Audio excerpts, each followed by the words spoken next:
All right. Hello. Welcome. Welcome and good afternoon, good morning, good evening, good day to you, or good night, depending on what part of the alleged globe you are on. Thank you for being with us here and now, right here on mspwaves.com. You can also stream us over on Vim, and you can stream us on Twitch as well. And if you'd like to join the live chat, come over here to the Peace, Abundance, and Liberty Discord and join us in the MSP Waves audience. And you can also stream right here, right underneath there in the MSP Waves broadcast as well. And so I am your host at this moment. I am Avian Flu, and you are listening to Hangin' with Who. And this is the third season of Hangin' with Who. It is my third time streaming this show here with MSP Waves, and as Rondon has pointed out, I am definitely topless, but I think I'm gonna go check over. Yes, no, you're not gonna see my nips on this episode. This is a family show. I don't want to have to mark this NSFW like so much of that really terrible porn that's going around Steam It. Anyway, so thanks for joining us. This is, as I said, the third episode of Hangin' with Who, third season, third episode. Unfortunately, last week, we had my guest last week had a last minute cancellation due to a family emergency. My guest would have been the one and only Dana Martin, world famous best-selling author, world-renowned expert on peaceful parenting and radical unschooling. She will be back with us. This would not have been her first time on my show. She will be back with us on November 9th. So that is going to take place on November 9th. So a little bit of housekeeping. First of all, you can also hear me here on mspwaves.com, also on Mondays at 4 p.m. Eastern time, and that is 8 p.m. UTC, with the Flu Shot, which is more of a Steam It related kind of live curation, kind of smorgasbord of news and goings on, and it's kind of a little bit socio-political, controversial, conspiracy related, which is also a little bit like what I do here on Hangin' with Who, although Hangin' with Who is not specifically Steam It related, although it just so happens that my guest today does have a Steam It account. My guest today is part of a group, actually, which is on Steam It, and I will share them in just a moment, and I see that he's actually joined us in the audience. Hello, Joe. So give me a few more minutes to do some more housekeeping. I have to, first and foremost, give an extra shout out to my man J.R. Swab. If you're not following J.R. Swab on Steam It, you're doing something wrong. He's also a great host here on MSP on Tuesday nights, I believe it is. I think Rondon, correct me if I'm wrong, but and I'm saying nights because I usually speak according to the time zone in which I live. I have to try to keep reminding myself that we are being, streamed globally, and people are here from all kinds of different time zones and walks of life, and I think that's awesome. That's what makes this place so freaking cool. So J.R. Swab, not only is he a really cool Steamian, has a very informative blog and very informative tech-savvy show here on MSP Waves, where he also does he has done post critiques. When I first started listening to him, that was one of the things he was doing, and he had critiqued a couple of my posts, and in a way that's kind of like a live curation because you then get to share your post live while he's on the air, and the audience gets to check it out, and that's really cool. He's got a lot of expertise in that area and a lot of good feedback from the gentleman. And he's also a witness, a little bit of a controversial one these days. I'm not going to really get into it too much because, again, this is not a Steam It-focused show on Fridays. But he's got my vote. I think he's got a lot of people's votes here on MSP. And I think he definitely does. He brings a lot of value to the platform and to the Discord servers in which he's active. So I urge you to check him out with an open mind, and it's J.R. Swab on Steam It, of course. It's SWAB. Now, one more extra big shout out I got to give to an extra special Steamian and another excellent host here on MSP Waves, my man, Pensif, and he is also on Steam It, and I'm going to share a post with you. This is an initiative that Pensive started some time ago, $1 a day. And the dollar a day basically refers to a Steam dollar.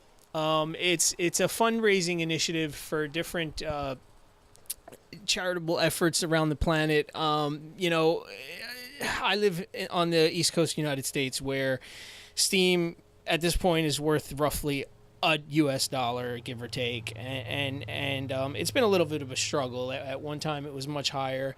I know at one time it was much lower. And for those of us who either have been living full-time on Steam or transitioning to full-time Steam, it is currently a bit of a struggle, especially if you're living, in the United States within sort of the middle class mainstream culture. As we know, the dollar doesn't go very far here. However, in different parts of the world, that's a different story. Steam can actually stretch pretty far, and I can only speak for two countries in particular that I know that Steam has done a world of good and made tremendous differences in people's lives. Venezuela being one of them, Nigeria being another, where I know that there are people actually living full-time off of Steam. They're making very little Steam, but it goes very far where they live. It's certainly worth much more for a lot of those people than a dollar is for many of us here in the States, that is. So check out that post. Follow Pensive if you haven't. He's here on MSP Waves on Thursdays. For me, it's Thursday afternoons. For him, it's Thursday nights. He's over in Wales. He's also a homesteader, and he brings a ton of value to the platform. So I appreciate you very much, Mr. Pensive, and I'm still very sad to have lost you on the Friday lineup. But we won't talk about that. So I got to give a big up to all my MSP crew. Rondon, you do an amazing job. Krim, I see you here. She's on here on Thursday nights with full force. She brings you a whole bunch of heavy metal, industrial, really heavy rock related stuff that I haven't really been into much myself throughout my life, but apparently now my 8-year-old daughter, because of Krim, absolutely loves heavy metal and looks forward to listening to her show each and every week. So hopefully you do too, if that's what you're into. So that was some of the so a couple more announcements, personal housekeeping. So I'm also once a month on Canna Curate, and if you are a connoisseur, a consumer and user and grower and cultivator of cannabis in any which way, any shape or form, whether it's medicinal, recreational, whether it's black market or otherwise, I definitely urge you to check out Canna-Curate. They have a Discord server that's also their account over on Steemit. They're focused specifically on curating cannabis-related posts. They're doing big things over there. They have their own radio station running as well in the Discord channel. And I'm on there every month, last Sundays of every month, at 7 p.m. Eastern Time. I'm kind of reviving an old serial podcast mix series that I did called Blessed Sessions, which was very much a cannabis-infused sort of music show. It used to be primarily hip-hop, and now I'm kind of branching out to different hip-hop related genres, trip-hop, dub, down-tempo, and that sort of thing. So check out for my posts the last Sunday of every month. I do want to tell you that I'm usually on the air 2 other nights of the week with a drum and bass podcast and also a house and techno and a hip hop podcast on alternating weeks. But right now I'm working on changing the server and the time for that, and I actually have a meeting to discuss that right after this show. So I'm gonna skip announcing that right now. Some of you already know, and there's definitely posts, and some of it is archived on my blog, so you can check out all of the old shows. Whenever the D-Sound links don't work, because as we know, D-Sound can't hold the links forever, although that's going to be changing. I happen to know a little bit of behind the scenes going on between a certain nebulous app and D-Sound, which is in the works. So that may change pretty soon, where your D-Sound links may actually stay persistent and be accessible indefinitely. Excuse me. But for now, when the D-Sound links expire, I also archive all my music mixes on Mixcloud. So I will, at this point, once a week, share a post with my Mixcloud link on it when I do like recaps and things of that nature. So there you go. I'll tell you a little bit more about what's coming up for Hangin' with Who now that this is now happening weekly officially here on MSP Waves every Friday. Next week, which is the 12th of October, again will be Friday. The time again will be 6 p.m. Eastern. That's 10 p.m. UTC. I'm really, really, really excited about this. This is like these are the kind of shows that I really look forward to. Not that I don't look forward to every single show. I love doing this, but when I get a guest like this that I've kind of like talked about and been excited about, meeting or talking to, or something I've wanted to learn about, or something I've really wanted to share with the world that I haven't done before, or that I personally haven't done before, I get a little extra excited. I've actually had my guest who's on tonight on before, so not that doesn't mean I'm less excited. Hang with me, Joe.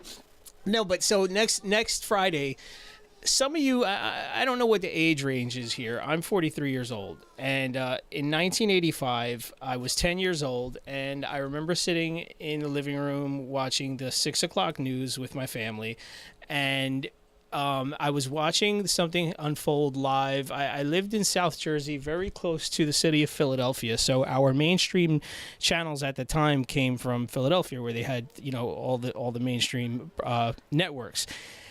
And so what was unfolding live on television, there was a group of allegedly sort of black radical militant group that was holed up in their home in Center City, Philadelphia.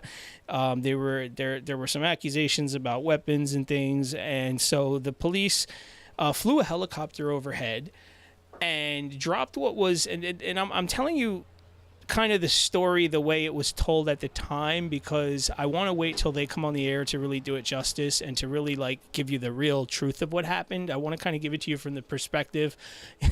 One Media jumped the gun here. Yeah. I want to give it to you from the perspective of how I saw it at the age of 10 first, and you're welcome to Google it. So what they had said is that they were dropping a smoke bomb to get them to come out of the house so they could effect some arrest warrants and such, and they were conducting an investigation and whatnot.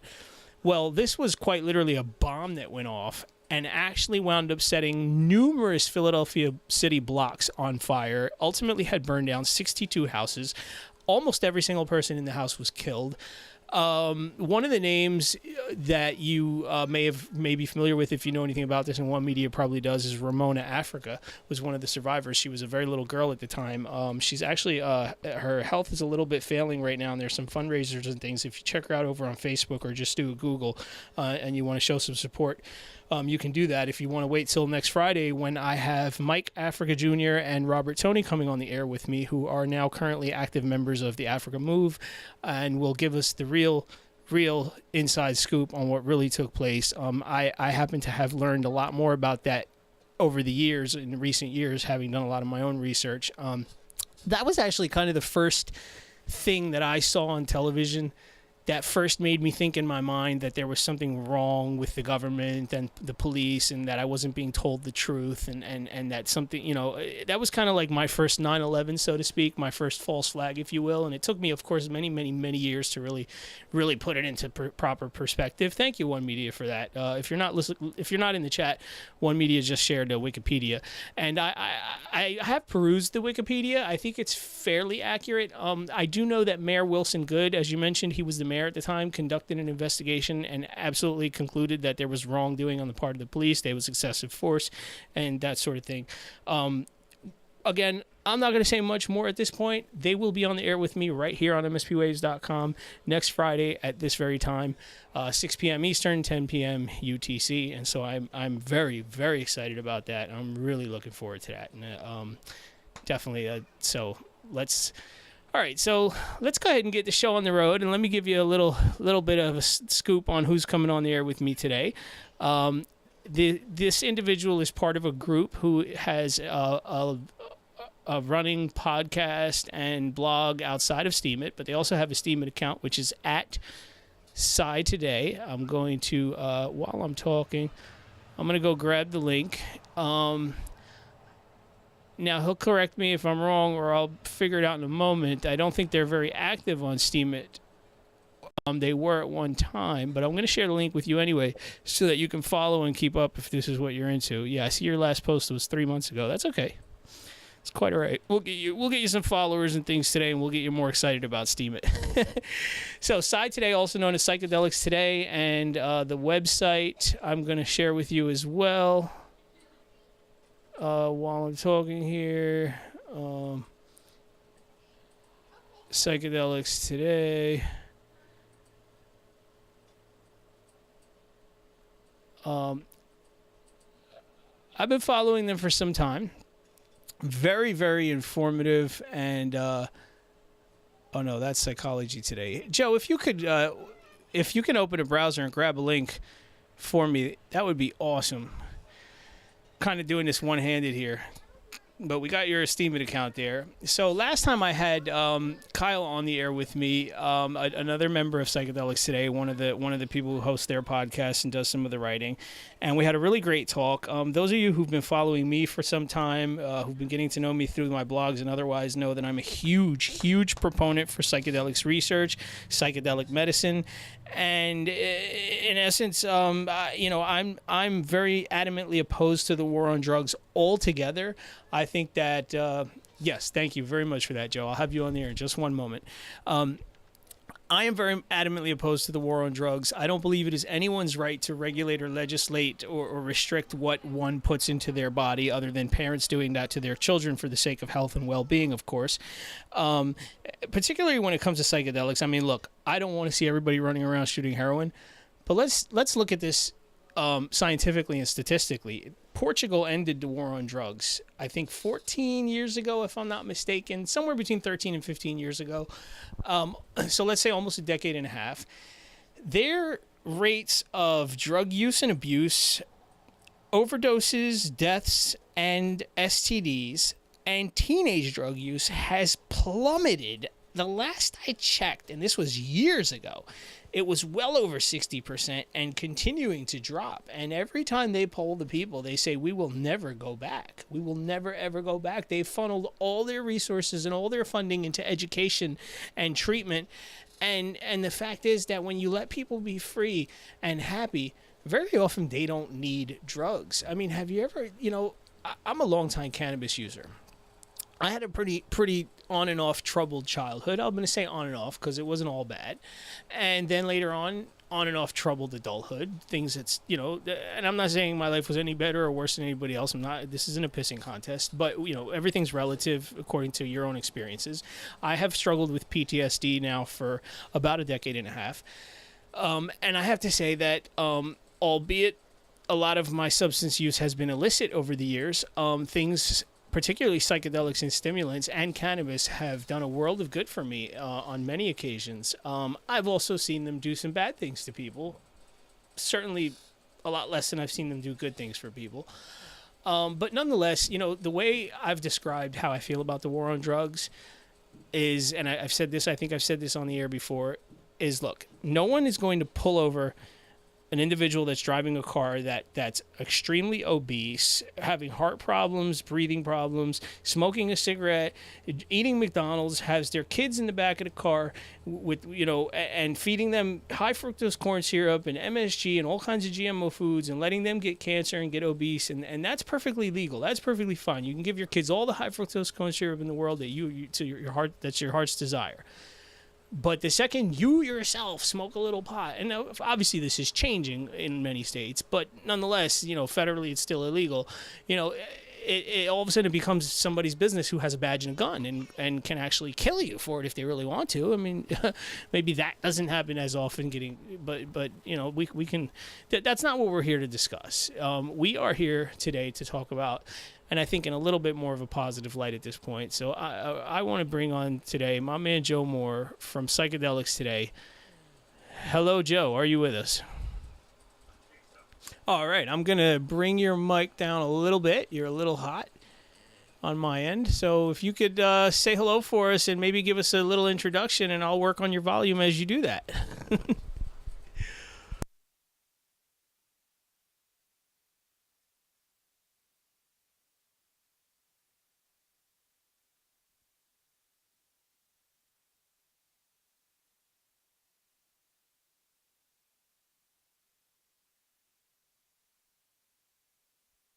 All right, Joe, I'm going to interrupt you for one moment because we haven't got you here.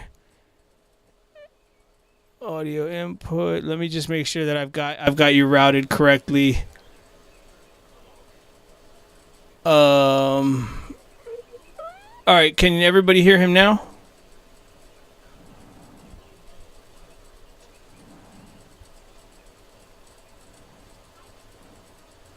All right, hold on. What am I doing wrong here?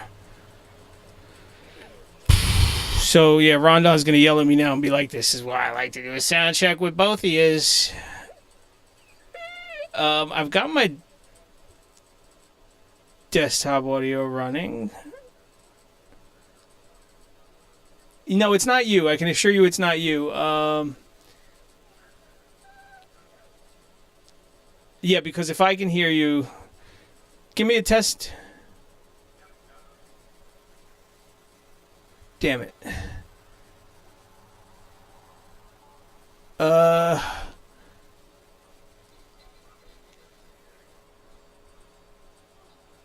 All right, I've got everything set up, Ron. I know you can hear me. Okay. I can hear him in here. Where are you, Krim? Let me look. Oh, because you're in here with us, duh. um, Everything in my OBS should be set up the same as it was before. He should be coming through desktop audio. And no, that's the thing. I don't see him move when he talks.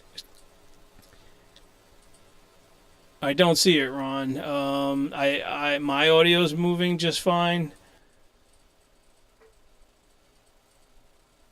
Yeah, no, obviously, yeah, I can see that it's. I've got my desktop. It is desktop audio where he's routed through, isn't it?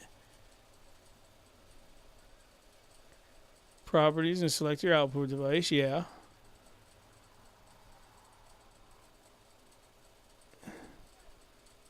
Audio. Give me one more check.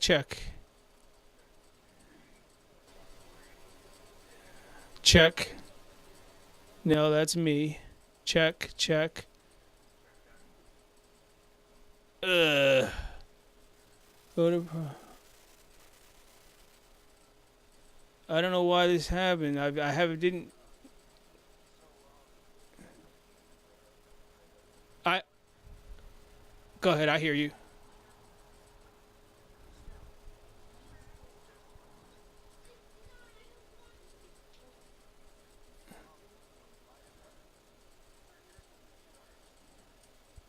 I am. No, it's not.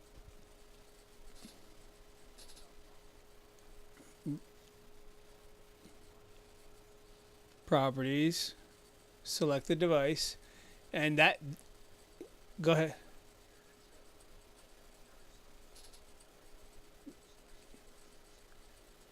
I got. I got you. So let me select because usually my desktop audio says default. Joe, let me hear you. No, that didn't do it. Hold on. Uh, well, I've got a. The other options I have here is like my mic and MixLR audio, which I'm not using MixLR right now, obviously, but it's still there as an option. Default. My desktop audio has always been default.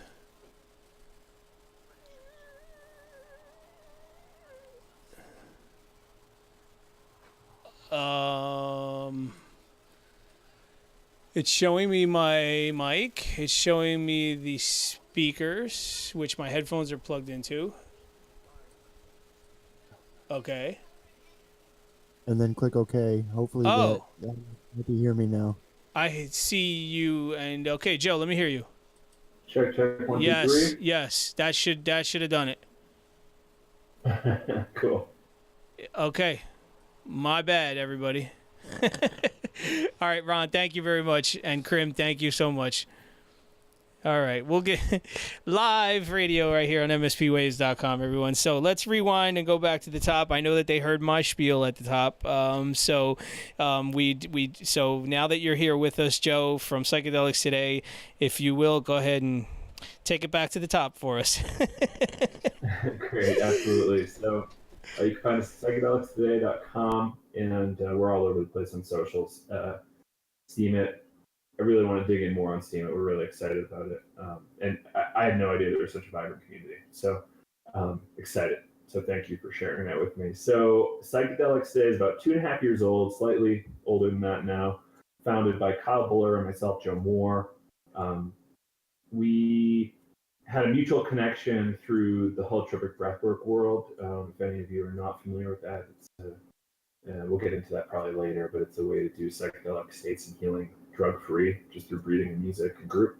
So we had shared mutual teachers. I've been interested in this stuff since 2001, studying psychedelics essentially since then.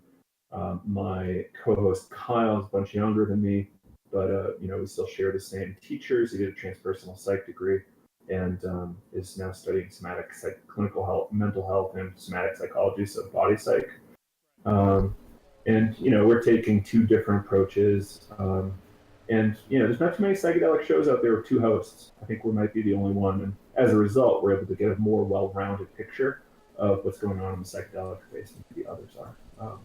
Right. And we do education and podcasts, blogs, real world workshops too, where people can do mushrooms legally at times. So yeah, that's a pretty good rundown, I think. Okay, so now I remember talking to Kyle, and I remember that he's got his education, his background there. So now what you said he's much younger. I don't want to give away your age. You don't have to if you don't want to. But I'm let's 78 years old. No, just kidding. I'm 36. I think. All right, no, not that bad. So now what? How long have you been into psychedelics, and kind of what brought you into the fold? Like what was your first time that you said, there's something to this stuff? So I've been trying to come up with a good narrative around this, but the best way I think is still the way I've been doing it the whole time. Talking about this book that was assigned to me in my philosophy 101 course in my undergrad that just had some stories that sounded too crazy to be true. Around psychedelic healing. So there's a scenario that came up in one therapy session that was pretty well documented, and it was in a clinical setting in a hospital in Soviet Prague. And this session just looked a lot like something out of Exorcist or Poltergeist, and it was horrifying. I'm like, what is this? What do I not know? What am I missing here? Is this for real? So I just went down the rabbit hole from there to figure out what was going on. Why would people publish a crazy story like that? Right. There's ESP stuff happening. There's just the person totally changed demeanor and muscle structure in their face mid-session. And in a way, it was like the addiction that this lady had was manifesting itself as a persona in a certain way and trying to protect itself, and eventually was extinguished. Fascinating story, and that was really my first exposure and my jumping off point. Okay. Now, prior to that, what had you? If you want to speak about this, if you don't, I understand. I'm certainly an open book. I think some of the audience knows a little bit about my experiences throughout life, and I think I said this earlier that I have had a lot of illicit experiences. So, what was your? Did you have any personal experience with any sort of psychedelics? If so, which ones, and what was that like? I was a late bloomer. I was always jealous of the folks going to raves in New Hampshire. I'm from the Northeast, by the way. Okay. And I was always hearing about people go to these warehouse raves and doing drugs and hanging out and having a great time. It's how do I not know about these things? Why am I not going to these parties? Apparently I just didn't pursue it enough. I should have just asked. Probably got in on it. So, I missed the train in high school. I was just a heavy drinker, heavy pot smoker in college.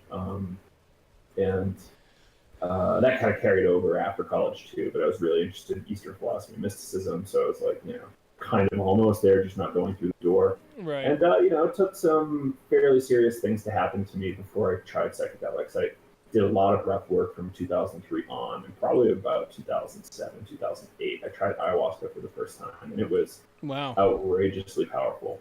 Jumped right into the deep end. I tried growing mushrooms a few times, and for whatever reason, I just never blasted off very well with those. And ayahuasca did it though.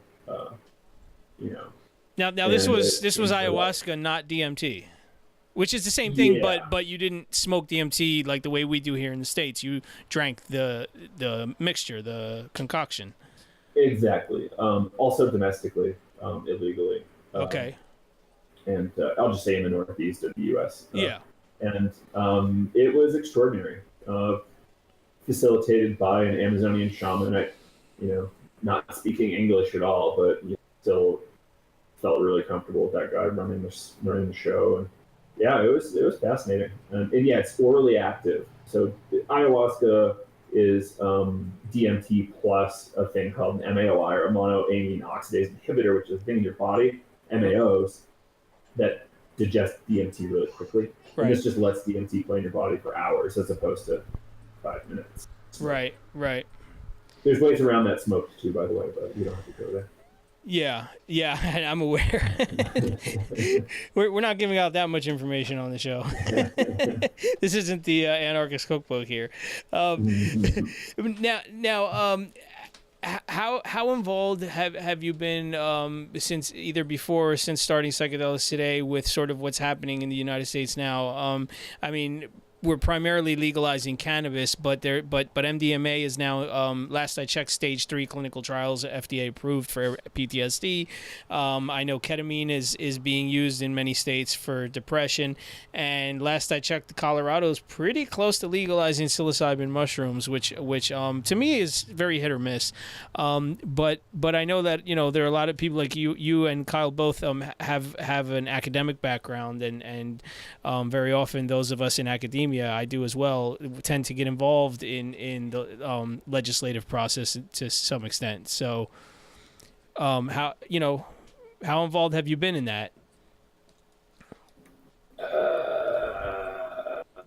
Not very. We do journalism mostly in education, so like they are doing their thing. They've got all the training they need for the most part. I have some contention around their training. I don't think it's adequate enough, but the feds think otherwise, so we'll let them have it. Because my main goal is let's just get it legal. Yeah. Get going. Stop putting folks in jail, like you were saying earlier. There's no reason for it. Right. So, around this Denver psilocybin thing, the latest update was, I think it was last week, they got provisional approval by the state senate or city. So it's just for the city and county of Denver right now. It's not all of Colorado. So the county is the city, which is kind of goofy, but it's just the way it works here. And it's looking positive. They need about 4,600 signatures, which I think is no problem in a city like Denver. Yeah. So, pot's been legal for a long time. People have much more relaxed attitudes around drugs. Drinking is dropping. Like the binge drinking rates are really plummeting. And yeah, even teenage pot use, last I checked, is pretty low at this point. Right. With it not being taboo anymore, or as taboo, it's less cool. So they got that going for them. Once they're 18, I hope they maybe start up, or 21, I hope they start up. We'll see. But yeah, so the Denver psilocybin thing's really going. We're going to have the guy driving the initiative, Kevin, on our show pretty soon. We've been in conversations for a few months now about how to use me and Kyle's platform, Psychedelics Today, to boost that. And I could see that really working, and I think I'll probably end up going to the State House and trying to talk to some folks in the city to move that forward. Yeah. Now, if I'm not mistaken, you did say Northeast. I know that Kyle, I think, was in or near Boston at some point. Is that where you are? Are you in Massachusetts? Kyle's out of Jersey. Oh, Jersey. I grew up in southern New Hampshire. Oh, right. Okay. I knew one of you guys were up there in that area because I just moved out of Massachusetts not too long ago. Oh, okay. I've got a lot of friends in Newport. I got a lot of friends in New Cape. Friends all over, really, and I've been all over the Northeast. But right now I'm living in Breckenridge, Colorado, about 2 hours from Denver, 2 hours west. Oh, good. Oh, that's so you may be right there in the thick of it once the legalization goes into effect. I hope so. I don't see it really being too much of a problem. I think it's going to happen. What do you think? What do you say to people who, I think that it's gotten a lot easier to talk about cannabis in this day and age. No, I think no matter what state you're in, like I live in the deep South, which we could, I'm pretty much in the thick of the Bible Belt, and it's still very much illegal, and nonetheless you still run into tons of potheads, But even in a place like this, it's getting easier and easier to talk about publicly, and people are less afraid and less embarrassed and more open about it and less judgmental. Do you see that happening with psychedelics at all? I mean, and let me, before you answer, I kind of have a jaded view of this because I've been a raver most of my adult life. I've been a raver since I was 17 years old, and Heard rumors. I've been deeply immersed in psychedelic culture, and so I've been very open minded about this, and always surrounded by people who've been users to one extent or another. So in my circles, it's always been easy to talk about, other than like family and meeting new people. So I don't have a very good perspective on that when it comes to kind of like the mainstream public, and now I'm much less concerned about biting my tongue and not speaking out about things that I happen to know factually or anecdotally even. So what is your take on that? You're familiar with the book by Michael Pollan, How to Change Your Mind, that came out in the last 6 months or so? Ah. This book came out by a really famous multi-New York Times bestselling author, Michael Pollan. Typically writes about humans and their relationship to nature. He's done food writing, and he kind of mostly known as a food writer. And being part of that New York intellectual set, he's really only familiar with cocaine and alcohol and some pot. And for his kind of parties, they're probably just doing cocaine a lot and drinking strong martinis, right? So at a certain point, he got interested in psychedelics, started digging in, and really, I think as a result of his past success, like a really got a strong presence on things like NPR and New York Times. And as a result of all that credibility, bringing it to his book on psychedelics, I think it was published in mid to late May. It really changed the narrative. We now have a very mainstream person talking about psychedelics and how they heal. And we have even the Veterans Administration in the U.S. talking a lot about the dire need for better treatment options for PTSD. I know you were talking about PTSD earlier, but soldiers get it at an exorbitant rate. Even if they're not in combat, they get PTSD. Yes, I'm aware of that. So MDMA is kind of like I've heard it called the antibiotic of the mind. So I can see why. I've not had the pleasure of doing MDMA in a therapeutic session. I love MDMA anyway, but I think with a skilled therapist, it pretty reliably makes the person effectively not have PTSD anymore. Their symptoms are so low on the scale they use to score it that you would just not know that they had it. And this is after 1, 2, or 3 sessions with the appropriate.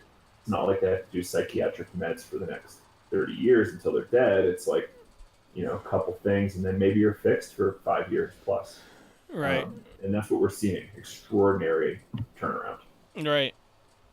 Yeah, I mean, my experience has only been recreationally, but as I mentioned, I've struggled with PTSD, and since having PTSD, I've taken MDMA deliberately for that. And the only thing I'll say is that I haven't tried it in a therapeutic setting, and so I think that may make a difference because I find that I want to take it more often, whereas when I read the literature, as you said, someone may do it 1, 2, or 3 times and be essentially cured in a way. The problem is it's too fun. Maybe that's right? Like the people might not score as having the disease, but they want to do it again. They don't necessarily want to quit. The good news about MDMA, you do it too often, there's no real negative effect. You just stop getting high. As you wanted to. Like, I'm sure you've seen some bad cases, and there's a lot of bad batches of drugs going around, so you have to be careful there. But for the most part, really low harm, low risk. Yeah. No harm to low risk. Yeah, well, I find when there's harm involved, it's usually adulterated substances, or it's something that's not MDMA at all, or it's somebody's very irresponsible with it. It's never just the drug itself. Am I right about that? Would you agree with that? I'm pretty much there. Yeah, there's some contraindications in terms of physical health, like a bad heart. Right. So I think people need to be a little bit more open with their physicians too when they talk about this stuff. Like, hey, doctor, I want to go to country X to do drug X. What do you think? Yeah. And bring them info so they can help you. I think that's a great way to reduce harm it's not going to work for everybody. It's not everybody has insurance or a doctor, but if you do, Yeah. take advantage. Well, that's one of the negative effects I've seen from the war on drugs is that over the years, for instance, like if I go to a physician for a checkup or I have something wrong and he's asking me, for instance, they'll ask you, do you smoke? And, 10, 15 years ago, they basically just meant cigarettes. And I would feel the need to tell my doctor I smoke cannabis because I want the doctor to know what's going in my body and what's happening physiologically in order to properly diagnose and hone in on whatever it is that they're trying to figure out. And I think the war on drugs has made it so that people very much lie to their doctors. And people may admit they smoke cannabis, but may not tell the doctor that they took ecstasy, that they did cocaine, that they put a bunch of stuff in their body that the doctor probably should know about. Right. Right. The same way I don't want my doctor to tell me I have to, eat healthier. I don't also want them to tell me to do less drugs. Right. I'm actually really conservative. I talk a little bit about, my use. And just by talking about it, it makes you seem like a crazy person. But it's like, once every few months, really. Yeah. I would love to do it every weekend, but I know I have shit to do. So like, I got to do other stuff. Like I can't be doing this all the time. So that's kind of where I'm at with it, and I got to figure out a way to discuss it with my mental, physical health providers and stuff. So let's talk a little bit more about psychedelics today specifically. The blog, the podcasts. How often do you put out material? What kind of plans do you have? Or are you guys having any kind of events or attending any events? Like how let's tell the people what they can expect and what they can what kind of archives they can expect to see on your website. So we're at about 108 episodes right now, I think. Wow. You can get them all on Spotify, iTunes, all over. Hopefully soon on Steam It. I don't really know how that works, but we'll figure that out. And so we largely try to record with folks who are either facilitators or researchers or folks with a huge backlog of experience, a lot of psychiatrists. And just, we're also trying to bring breathwork into the mix because we think there's some sort of equivalency to psychedelic use there. And you don't go to jail for it in the U.S., so that's a big plus. From there, in terms of like current events happening right now, Kyle, the co-host, is actually in Manhattan. If anybody's in Manhattan, there's a big psychedelic conference going on at the That's Union right. building called Horizon. And that starts at a fancy place called the Assemblage tonight at 7. So in about 18 minutes, I guess. And that'll be a really cool opener. There's a full day of conference tomorrow at the Cooper Union building, which is a really fancy historic building in the southern part of the city. I don't really know how to talk about Manhattan, but that's a beautiful place. And there's a lot of history there with Lincoln and a lot of the abolitionist movement. Saturday night, there's going to be a party with symposia. It's going to be really thanks for there. And then a full day Sunday, professors, researchers, doctors presenting their findings. And Michael Pollan, who I was talking about earlier, is going to as well, which is probably the most famous person that's spoken at the conference in the past. And thankfully, he lives near New York, so actually, no, he's out of Berkeley. Go ahead, sorry. Are you familiar with Dr. Julie Holland? Dr. Julie, I heard you were friends with her. I don't know if Kyle knows more about her. Well, it turns out I actually met her. I recall meeting her for the first time about a year and a half ago. I had dinner with her in Philadelphia. She was in town for a conference. The way I was connected to her is an old friend of mine who actually threw the first rave I ever went to back in 1992. Nice. I didn't realize that I probably actually had hung out with her back in the early 90s. Turns out her and Rick Doblins kind of dabbled a little bit in the rave scene. They've been friends for probably longer than that. She's actually a little bit older than me. She was actually, a matter of fact, I think she was already working on a master's at the time that I first started raving. So she was probably well close to 30, and I was close to 20. So he saw what I was doing. I'd been studying, working on a psychology degree, and I'd been very outspoken about being a proponent for psychedelics research and psychedelics medicine. I'd been writing about it a lot and sharing a lot of that through social media. And so he says, you should meet my friend Julie Holland. And the name kind of rang a bell. And when he connected her with me on Facebook, I realized the reason why her name was so familiar to me is that my advisor taught a women's psychology class, and one of the books that she used for that class was a very famous book of hers, Moody Bitches. And so I was very familiar with the book. My wife had read the book, and I didn't realize that, number one, that she is one of the leading psychiatrists and psychopharmacologists for MAPS, the Multidisciplinary Association for Psychedelic Studies. She was instrumental in the studies that have helped to move MDMA towards legalization and FDA approval. And she wrote of two best-selling books, the Ecstasy book and the Pop book. She's awesome. She was actually just on with Anderson Cooper, I think about a week ago. I'm not sure if you got a chance to see that. She was talking about... No, I didn't know that. That's great. Yeah, they had a story about a cannabis, a kid who... Oh, because I think it was in Colorado. You can tell me if I'm right or wrong on this. They finally said that children can bring their medicine, their cannabis medicine, to school, because at first they weren't really sure if they were going to allow that.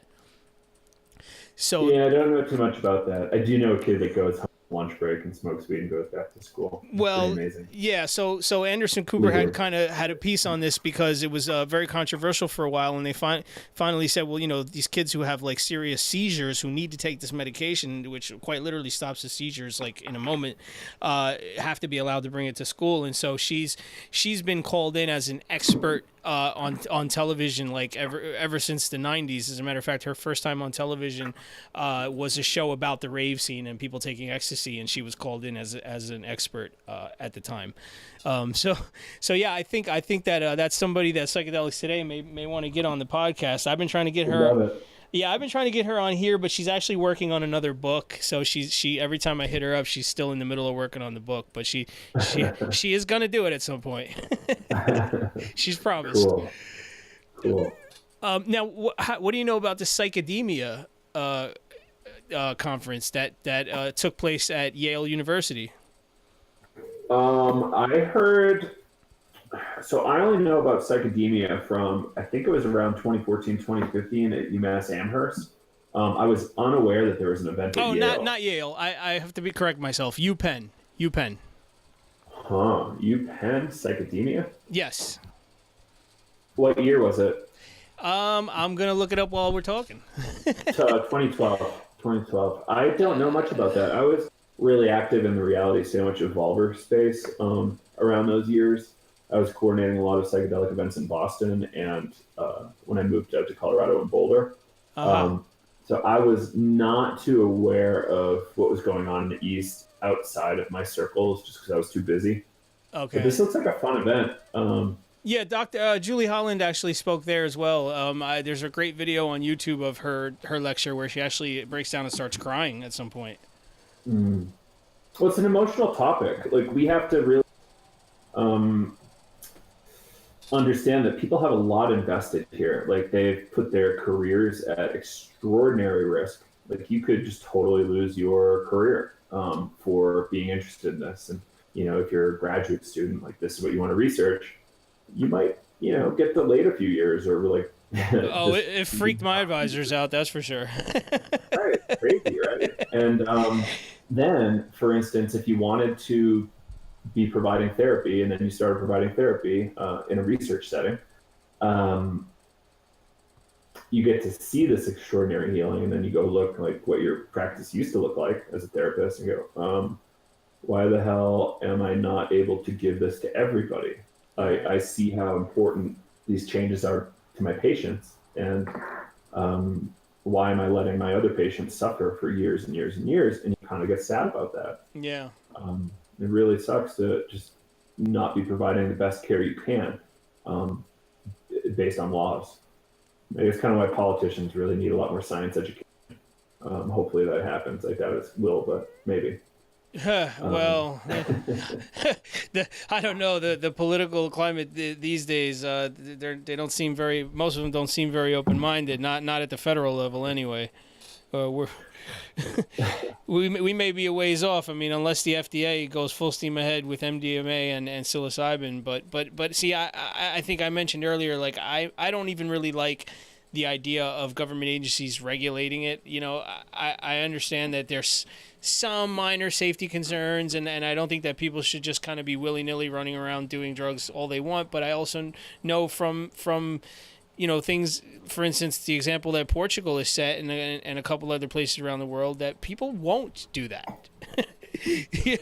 People look for an escape because they need it. When you don't facilitate a society that needs to escape from itself, generally people aren't going to run around looking for that escape through drugs and substances of any sort. Maybe, yeah. We have to also acknowledge that drug-seeking behavior, changes in consciousness, is a natural thing. Yeah. Like, why do we love coffee? Why do we love cigarettes? Why do we love McDonald's? It's like we're changing our state. We want to feel what it's like to be a little different. So it's a innate drive. It's exploratory, the same way a child likes dressing up as Batman. Yeah. I want to see what it's like to be on acid in scenario X. You know, it's a number of folks have written about this. Dr. Andrew Weil, for one. Yeah. You know, Why Humans Take Drugs is one really important article to check out on that one. Well, what do you think about, for instance, like Terrence McKenna and I think, oh God, I can't think of his name now. He did a TED Talk. Well, they talk about how if you believe in evolution, what's that? Graham Hancock, right. So, if you believe in evolution and that we came from primates, or even if we, just early man, upright man had initially taken some sort of psychedelic mushrooms, which was what kind of prompted us to start to use our frontal lobe and stimulate more neural growth to create the frontal lobe that we have these days and start to facilitate our ability to speak and express ourselves through language, and then ultimately things like, art and music. What do you think about that? I like the idea. I think it's an attractive idea. Prove it. The problem with it is it's a little bit too exotic of a theory, and I think it's probably more likely that we figured out how to cook at around that same time, so calories became more available, right? And you were rewarded evolutionarily for being able to kill bigger elephants or whatever you're hunting back then. And you get more calories, you get a bigger brain. The bigger brain you get, the more you kill, in a feedback loop like that. I do like that stoned ape theory. That's what they call that. Stoned ape, right. Stoned ape hypothesis. It's not unreasonable. We do know that psilocybin does neurogenesis. It adds the myelin to your nerve cells and makes them fire better. It's like adding better insulation to a wire. And it actually does generate new nerve cells. And there's non-psychedelic options too. So, there's a chance. I just, wish we could prove it, but there are still some wild animals that'll eat magic mushrooms in the wild. That does happen. Mm-hmm. Absolutely. There's a cool group. I forget where they're out of. We interviewed them for our show. It's called Cute Animals Doing Drugs. They make a whole bunch of T-shirts of drawings of I gotta see this. Reindeers eating mushrooms, which is controversial now. I found out some weird evidence about that, but I have a T-shirt of a sloth in a scarf smoking a joint, which is pretty great. It's one of my favorite T-shirts. And it's just to show that, hey, animals are doing this too. So it's maybe it's a mammalian thing. Maybe it's a fish and mammal thing. I know dolphins do some. Well, I guess fish are not dolphins are not fish, but dolphins try to get high on puffers sometimes, I guess. So yeah, I've heard that. Oh, it's an interesting scenario. I found their Facebook page. Nice. Yeah. Yeah, it's funny. They got some great pics on there. There are some nice guys. I think they backed off a little bit from the project. I could be wrong. All right. Well, some cool shirts. I like the giraffe with the bong. Oh my god, that's amazing. I don't recall that at all. I like that the blue jay or whatever on the right there. It's great. Now, do you lump cannabis into the psychedelics category? It isn't really, medicinally speaking, isn't a psychedelic, but it's like, I don't know. I've kind of seen a lot of argument over that. How do you feel about it? Um, so I think typically speaking, we talk about classes of drugs as being psychedelic. There's like the phenethylamine category, like mescaline. There's the tryptamine category, like mushrooms, LSD, and DMT. Right. Um, and those are the two classical categories for psychedelics. There's others like salvia, that's salvinorin A, and iboga, ibogaine. It's very different types of drugs. They're almost like, in a category of their own, I think. But I do think cannabis, for whatever reason, is just super compatible with humans. And for whatever reason, there's ways to make cannabis psychedelic. Like there's a long tradition of it in the Hindu religion with the what do they call those guys? The wandering sadhus. Sadhus, it's like after you've had a full life, you go and have a religious life away from your family and your wife, and you toss away all your material possessions, and you're a wandering priest. And some of these people are really into ganja and cannabis. And they make a really intense drink. I think it's a strong psychedelic and meditation aid at that point at super high doses. But we have a gentleman in Boulder, friend of ours at Psychedelics today, Daniel McQueen, who does psychedelic cannabis sessions. And you smoke a particular blend of cannabis, so you get a bunch of strains. So you're trying to get equal parts sativa, indica, and a good cross section of the available terpenes, which are like secondary molecules that shape the high of the THC. Right. And then you lay down, and he has a live band play some pretty wild music, and you have a really intense hour-long session that can feel like DMT or ayahuasca for a lot of folks. I know some very serious DMT users that found this extraordinarily beneficial and powerful. Wow. Sounds like the Kool-Aid cannabis test. Except, he does it really well. You could be a really fresh beginner and jump in and get quite the great benefit. He's a great person. If you haven't checked his work out, Daniel McQueen, he's Danny McQueen? Daniel. He goes by. Okay. Yeah, he's former therapist and now a strong psychedelic advocate, very active in the Colorado world. Okay, all right.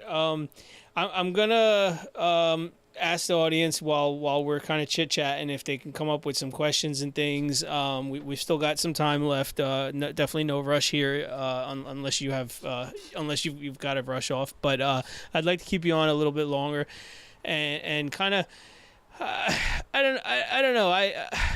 I usually freestyle a little bit, and I've got so much to say about the subject of psychedelics.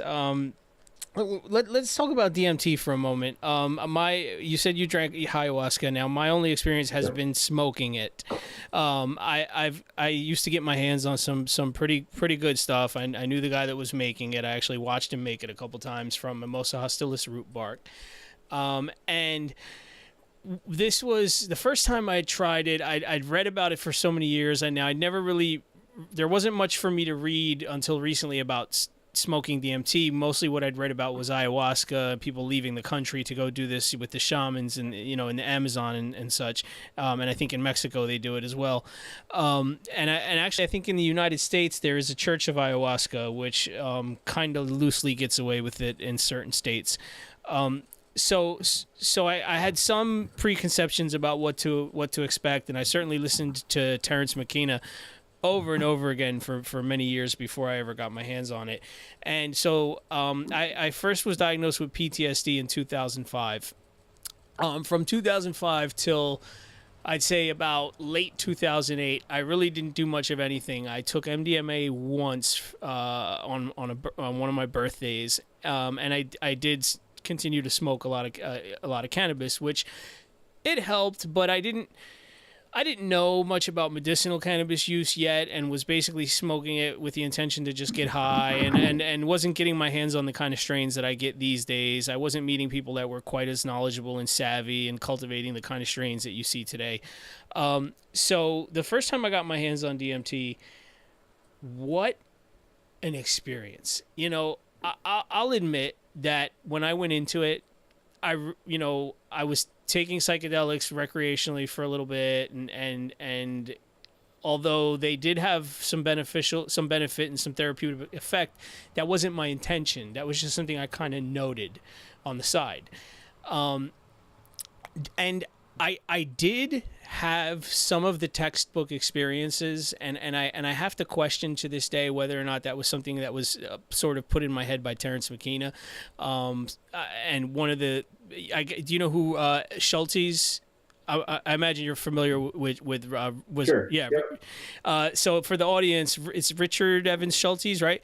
Exactly. Yeah. He was a researcher for, gosh, you might have to step in. I forget which He university. was an anthropologist, super highly regarded anthropologist.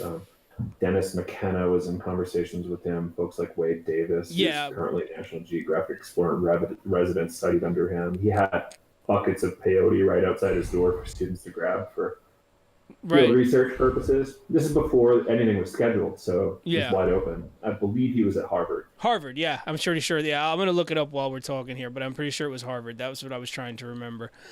So what I was going to say about that, why I mentioned his name, is because one of the things he wrote about was when he first had an experience with some of these shamans.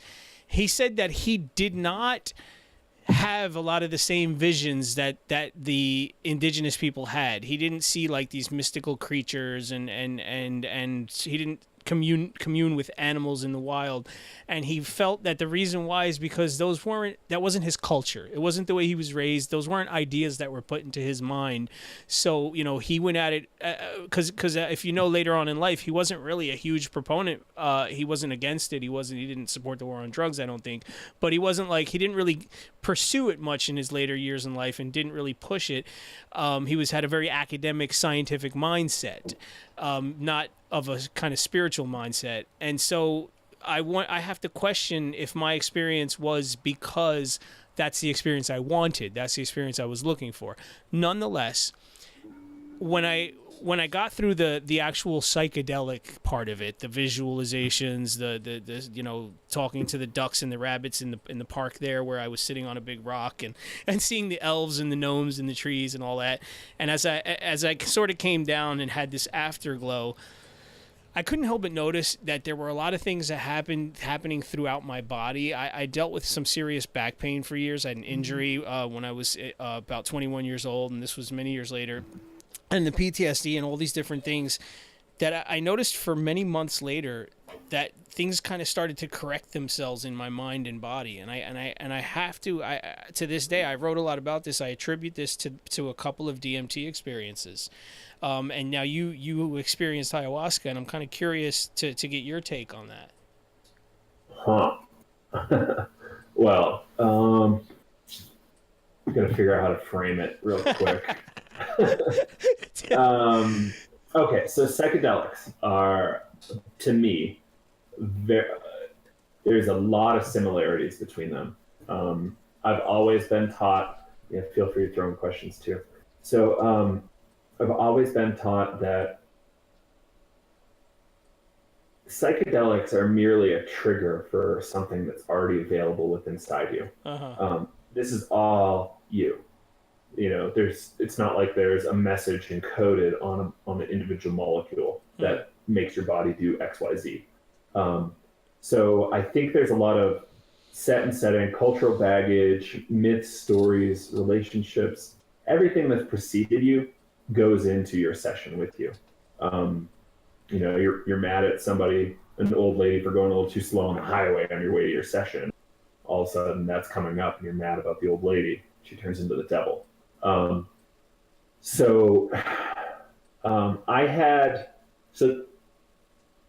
I guess this theory of archetypal DMT states that can be accessed by everybody that are similar.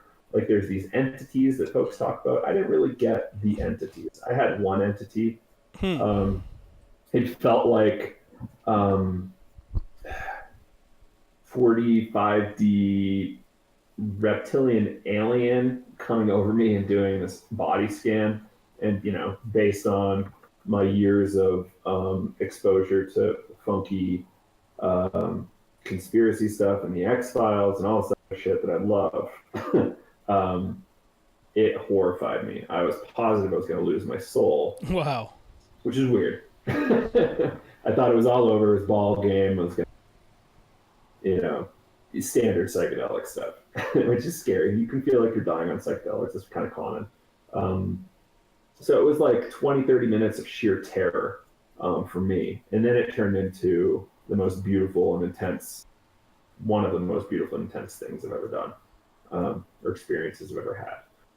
So, was it worth it? Probably. Just got to get a little bit more comfortable being scared, I guess. So anyway, like this,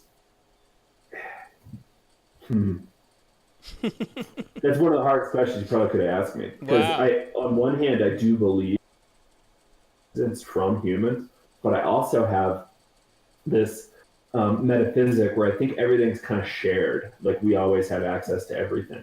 The gods of the voodoo religion are just around the corner at any moment. Right. And same thing with every other religion. There's some sort of independent yet shared existence and fluidity of experience. And the cosmic consciousness, if you will. Right. And you could look at it in like dimensionality or like, levels of existence and, who knows? It's really complicated. So I think there's that, but I also think the most obvious stuff that's happening that might feel really weird is probably more coming from your personal biography and your personal experiences. And, the other stuff can happen, but it's probably more common that you're going to deal with your own personal stuff about, not getting that promotion or a breakup or a divorce or loss of a family member. That kind of stuff is probably more common than actual like that particular god comes into your session, like Ganesh or something. Does that make any sense? Am I a crazy person? I think it'll make sense to those of us who've at least had a psychedelics experience of some sort, or a very profound religious or spiritual experience. I do believe that people can have these experiences without the substance. I don't know that I can. That's not entirely true. I had one instance where I was practicing meditation for months, daily for months, and I went completely out of body and flew around the room where I was in. It was a pretty wild experience, but that's for another show. So I thought of a few things, but we have an awesome audience member here, Gregory Patrick. He's a fellow homeschooler and anti-statist like me. What's up, Gregory? He's got a question here. Is there any legal or natural way to get the effects of DMT? Maybe anything that can be grown or cultivated. I think I can answer that to some extent, but maybe you might know better. Yes and no. So let's start with the most legal. Cannabis in a float tank will probably get you a pretty wild psychedelic experience. I can't say if it's DMT-like or not. Yeah. There's folks out there talking about this particular breathwork technique called the Wim Hof method. Oh, yeah. They call it a DMT breathing exercise. I think that's a little disingenuous, and I don't necessarily think it's provable in an ethical way that that's DMT activation through breathing like that. In a few years, we're going to know a lot more about this stuff and, what it actually is. So holotropic breathwork is a thing we do.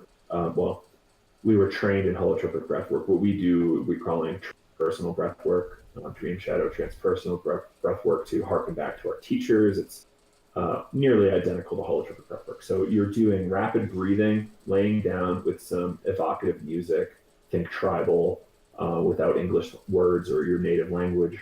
And you just go for it with breath.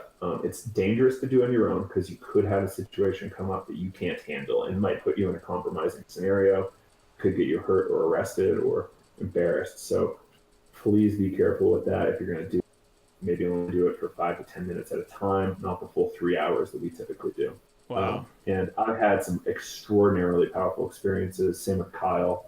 We're really kind of devoted in a way to offering breath. I think in a lot of ways it's our primary medicine, so to speak, psychologically. Yeah. So that's one thing that we love. putting on workshops all over. And our teachers are really, selling out every workshop now that we're talking about all the time. And let's move a little bit away from breath work. This is controversial yet worth knowing. There's a lot of molecules that are similar to DMT and psilocybin that are still legal to buy because they haven't made laws against them yet.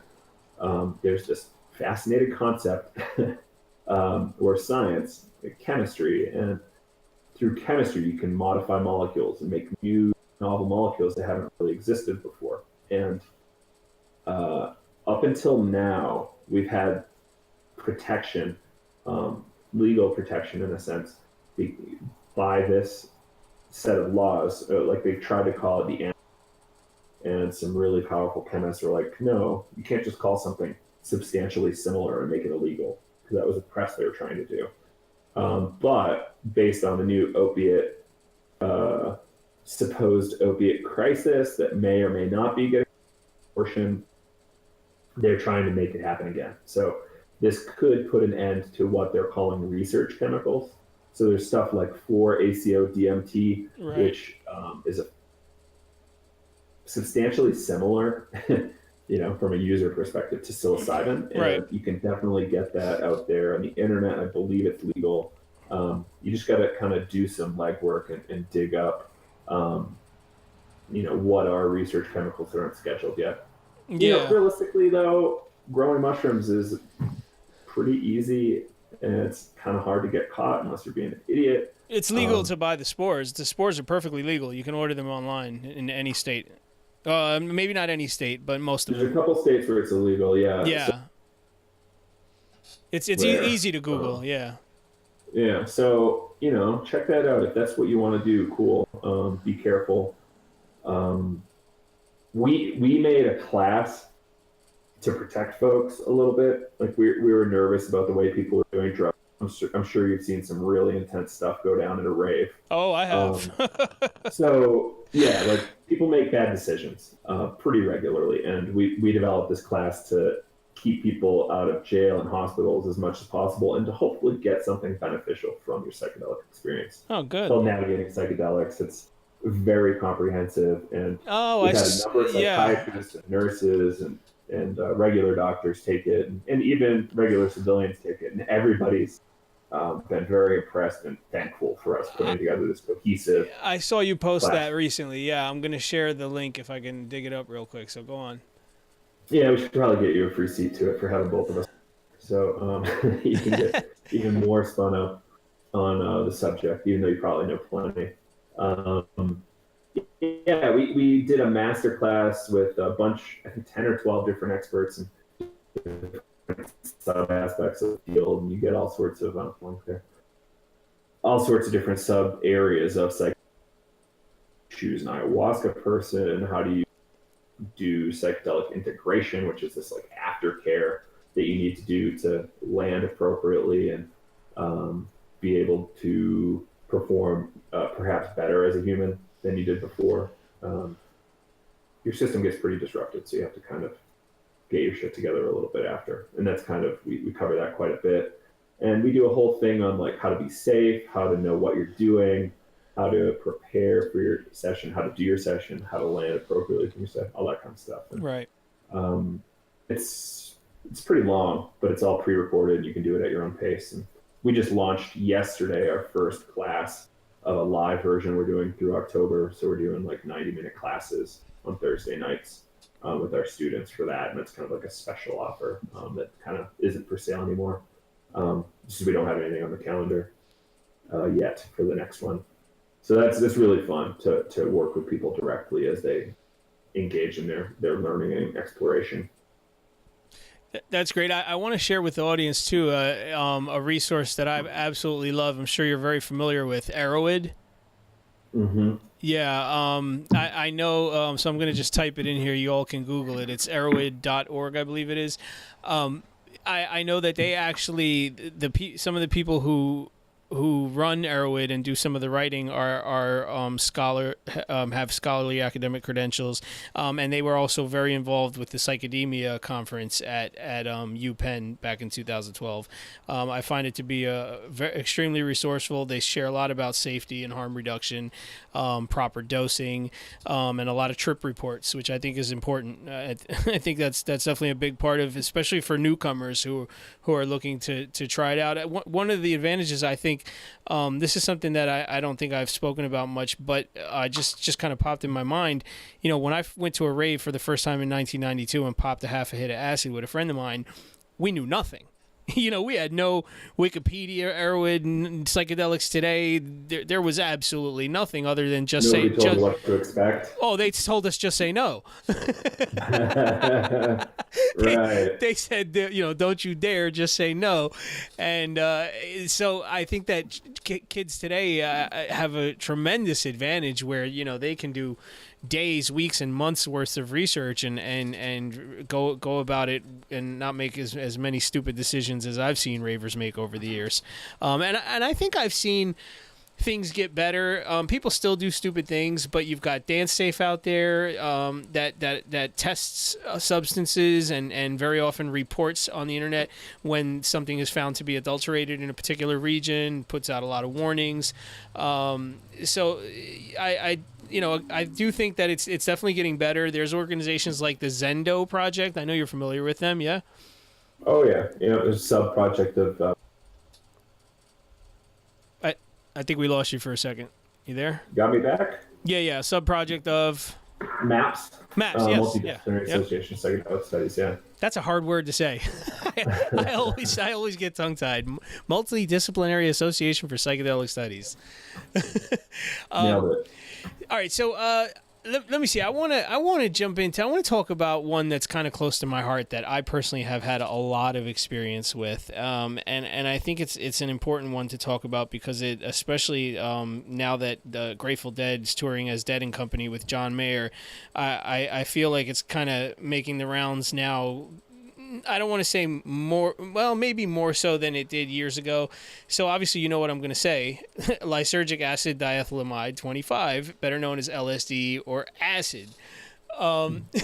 This is, I think that when you say the word psychedelics, I think that most people in their minds, the first thing that pops in their minds is either going to be LSD or mushrooms or both. So, first of all, if you want to share, do you have any experiences with LSD? Yes. Okay. I wanted to do like a Senate here. I plead the fifth, but no, definitely. Listen, anything goes on my show. As I said, I'm an open book, but I totally understand. I've had guests that want to be careful. It also depends on what part of the world they live in. I know, for instance, I'll have people on the air that can't even talk about their cannabis use because it's, a life sentence in some places in the world. Well, I do fear losing my day job. That I don't want to talk about my day job, but yeah, I definitely fear losing my day job as a result of psychedelics today, and perhaps legal retribution, or people that I'm competing with or trying to put down a little bit, going at me legally or making me lose my job, which that would just make me have more time to do psychedelics today. So it would probably work against their interests. Yeah, so, that's got to be tricky, huh? Scary. Yeah, and I guess I'm a little bit lucky because I've gotten to a place in my life where I don't really have to worry much about a day job, and still it still beckons a little bit of trouble when I talk about it openly, and it's one of the reasons why I no longer use Facebook. Right. But so let's get to talking about LSD a little bit. I actually watched a documentary that I don't know how I didn't see it for the first time till recently about Ken Kesey. I forget the name. It was a BBC documentary I just saw a couple of weeks ago. Excellent film. A lot of stuff I actually didn't know about the Merry Pranksters. For instance, there were 2 buses. I actually didn't know that. No, not a big deal. But So LSD, I see that kind of society has a very love-hate relationship with LSD. Over the years, we've been told that it'll make you throw yourself out a third-story window. We now know that gentleman was actually pushed, and no one else has ever died on LSD.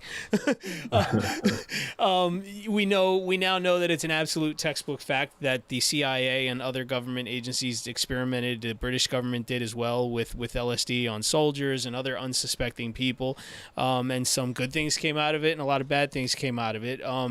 But nonetheless, a lot of the factual research that I've seen, for instance, there is no known toxic dose of LSD, and it's crazy that I still run into people who are like, my God, you can die from like taking a quarter of a hit.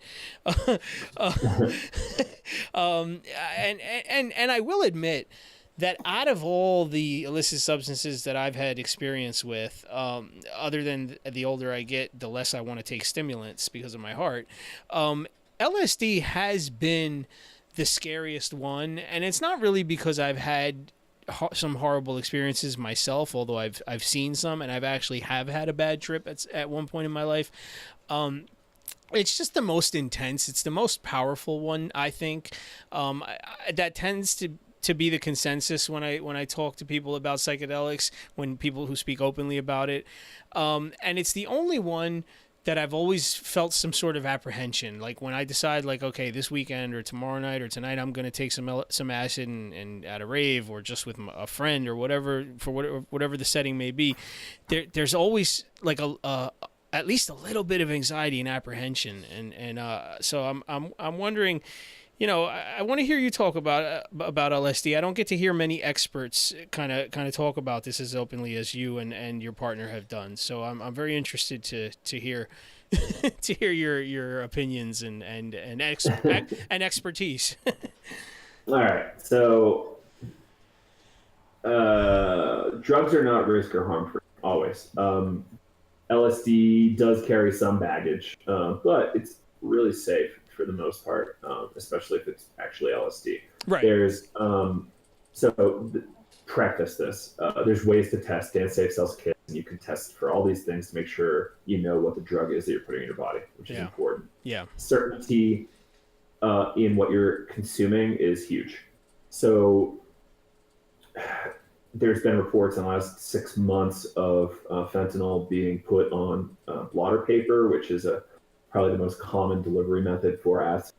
Piece of paper, kind of a thick piece of paper that absorbs the crystal from a liquid solution that people put together. Right. And because fentanyl is so powerful, they're able to sell doses of fentanyl on paper. And so, number one, be careful of that. And you can test for that with products you can buy for pretty cheap. And LSD is pretty cheap. It's like, what, $3 to $7? Like if you're paying $2, that's a great deal. But it depends where you are. Yeah. Exactly.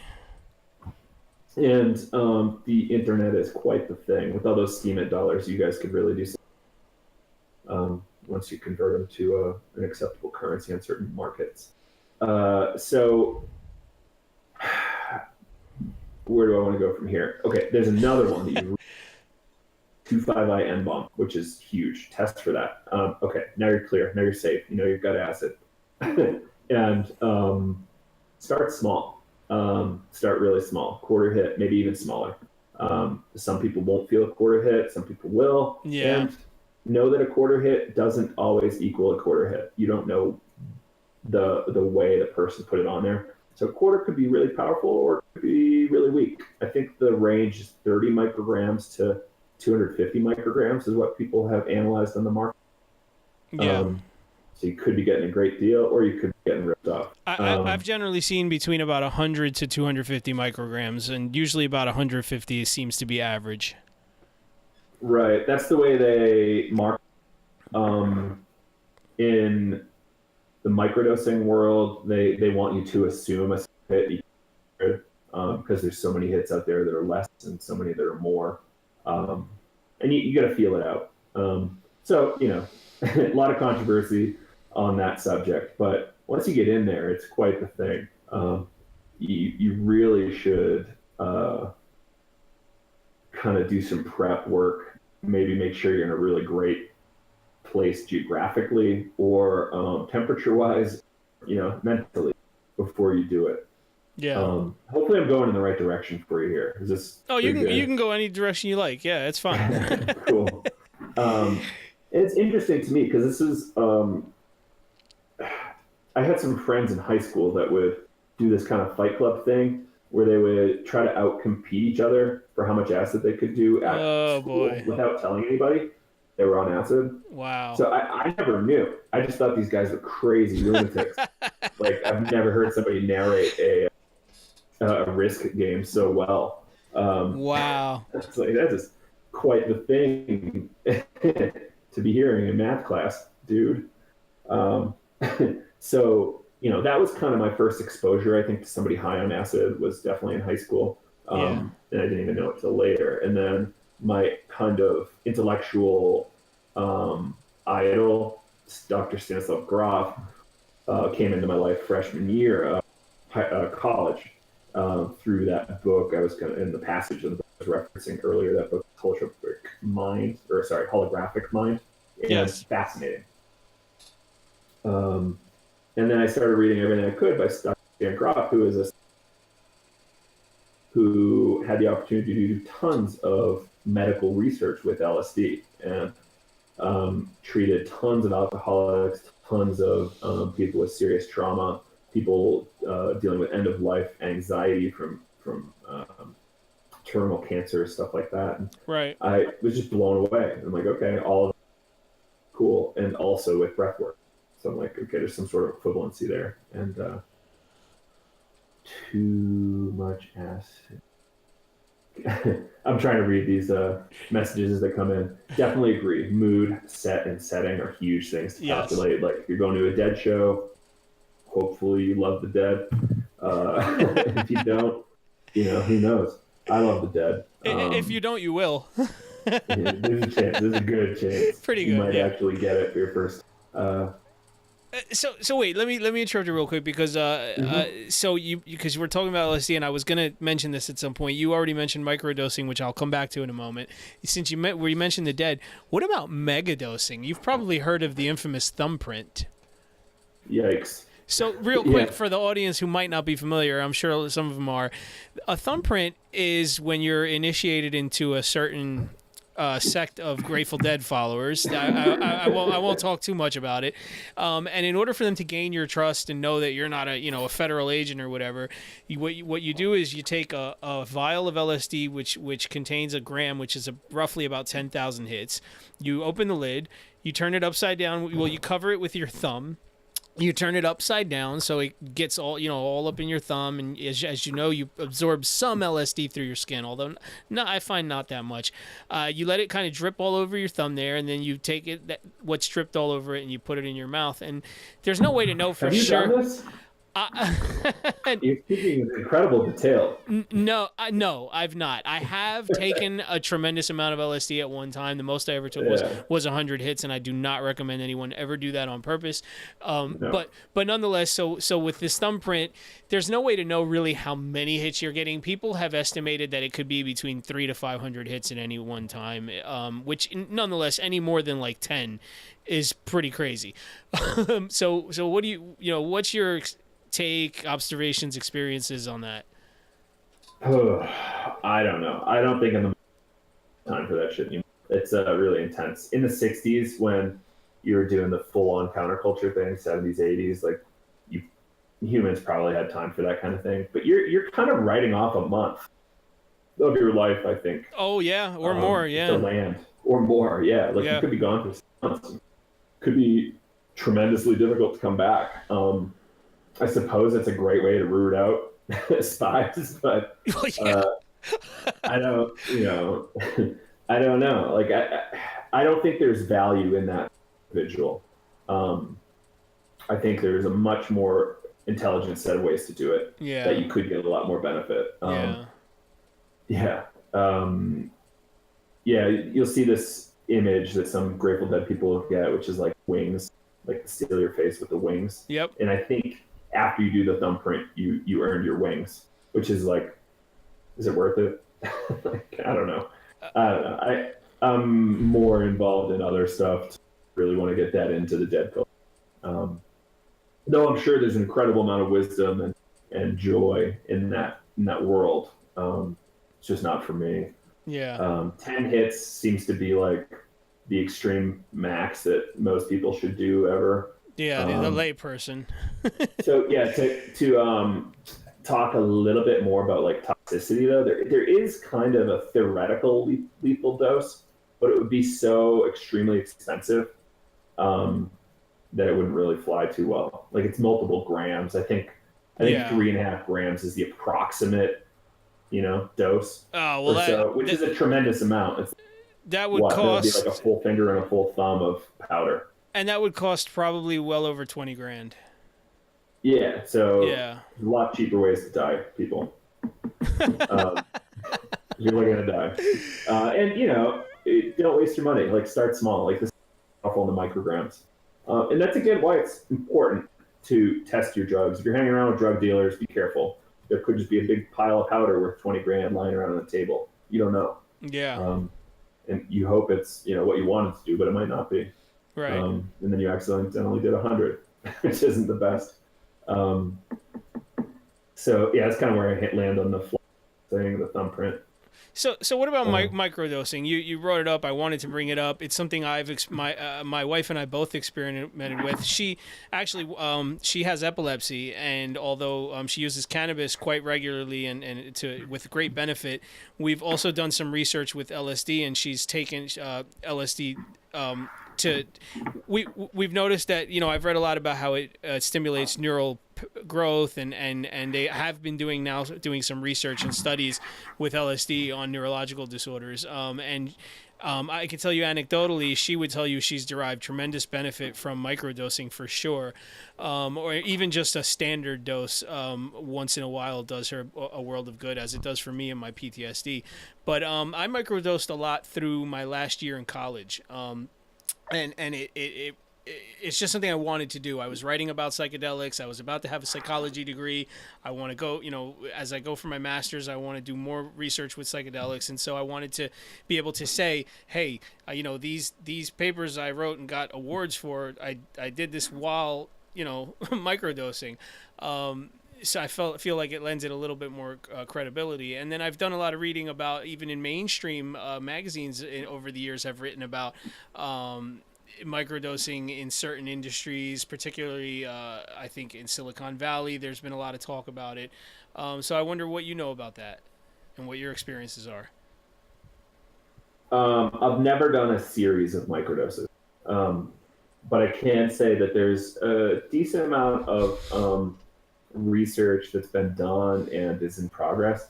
So Dr. James Fadiman is kind of like the guy who's carrying that torch. He was kind of a co-establisher of a field of psychology called transpersonal psych.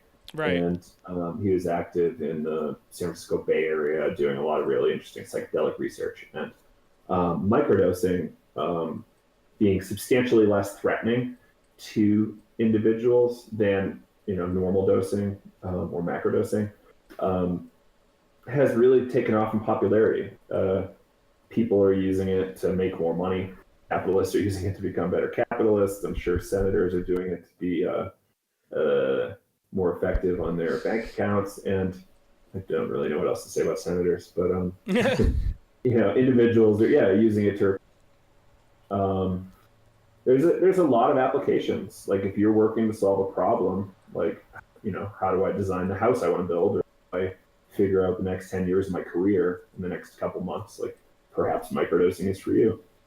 Depression, like the most popular book on microdosing, I think it's called A Really Good Day by Ayat Wallman. Okay. I'm just going to Google it real quick. She's a lawyer and a writer. Yeah, it's called A Really Good Day. And she just talks about how being a mother in America, trying to have a career, really just brought her down. She's really depressed. And then she started microdosing. It really just changed it. So she got tons of attention, wrote a bestseller, got to be on the radio for months, just talking about this show or this book she put together. It was not threatening because you're talking about shamans or demons or dying or, figuratively dying. Yeah, there it is, New York Times, cool. And yeah, it's an interesting field of study. I think some people are like, it's not psychedelic enough, so it's the best use case for psychedelics. I'm like, well, what are you talking about? Like a shovel has many uses, a tool has many uses. Right. It's, you can dig a hole and whack gophers, whatever. There's different uses for different tools, and even if it's not tripping you out super hard or you don't even feel it, it doesn't mean it's not having a change. Oh yeah, it certainly does. Yeah. There's still controversy around if it's anything beyond placebo or not, and that's not a conclusive thing. But even if it is placebo, why not try it? Yeah. And get better performance in your day to day for problem solving, creativity, decreased depression and anxiety, all that kind of stuff. When I first heard of it, it kind of made sense to me because having been struggling with PTSD in the very beginning, I was kind of on and off psychotropic meds, prescription medications. I had tried Zoloft, I had tried Celexa, and a bunch of different things, and I had to try it even though I kind of knew better. And now I definitely am dead set against all prescription psychotropics. I think that the risk and the negative effects far outweigh any benefits. Prozac, for instance, is just a fluoride pill. I'm not sure if you were aware of that, but most people. Wait, hold on, one more time. Prozac is actually just a fluoride pill. The main chemical component is a fluorine ion. So anyway, when the way psychotropics are kind of designed, I've always to me it seems like what they try to do with psychotropics is they kind of try to do what stimulants and psychedelics do, but they try to tone it down and do it in a way where it's not a psychedelic experience. It's not a profound experience. It's like a slow trickle. For instance, very often the doctor will tell you have to take this particular pill every day for X amount of days before it even has any effect whatsoever. And so when I heard about microdosing with psychedelics, which are to me much safer and have carry a lot less risk and harmful side effects than the psychotropics do, I thought, well, this is essentially what the pharmaceutical industry is trying to achieve, but it's the real thing. Right. Like, what if we could actually heal the brain with a medicine that's off patent? Yeah. Generically produced. It's a 75-year-old drug. Do we really need all the drugs we've got? It's an interesting concept, right? What if CBD plus microdosing LSD and mushrooms fixed 50% of the world's psych issues? What if? Yeah, or medical issues generally speaking. Who knows? Well, what if ending war and poverty? But meanwhile, that'd be good too. In the meantime, yeah. I mean, that's one of my dreams is eventually. I think that as I work towards a master's and a PhD, I think that by the time I get there, we're gonna see a lot more legalization long before I have those degrees. So one of my ultimate dreams is to be able to administer psychedelics, and I would like to kind of be able to put together almost like a super pill where it's like a microdose of MDMA, a microdose of LSD, maybe some CBD and some THC thrown in the mix, and it's something where you don't necessarily have to take it every day for the next 25 years or the rest of your life, but you might take it every day for a week, or you might keep it around on an as needed basis. That's familiar with Paul Stamets? Yeah, of course. Yeah. He's a really interesting guy, and Mycelium Running. Yeah, exactly. Fabulous book. I'm gonna pull up a link while you talk.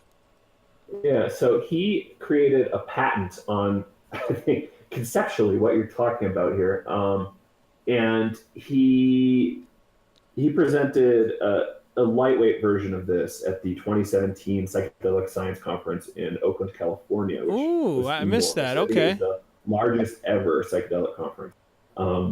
The formula is a certain amount of niacin, which blood vessels larger, so dilates your blood vessels. You'll see people do it to pass drug tests at higher doses, but if you do it at a reasonable small dose, you won't even really feel it.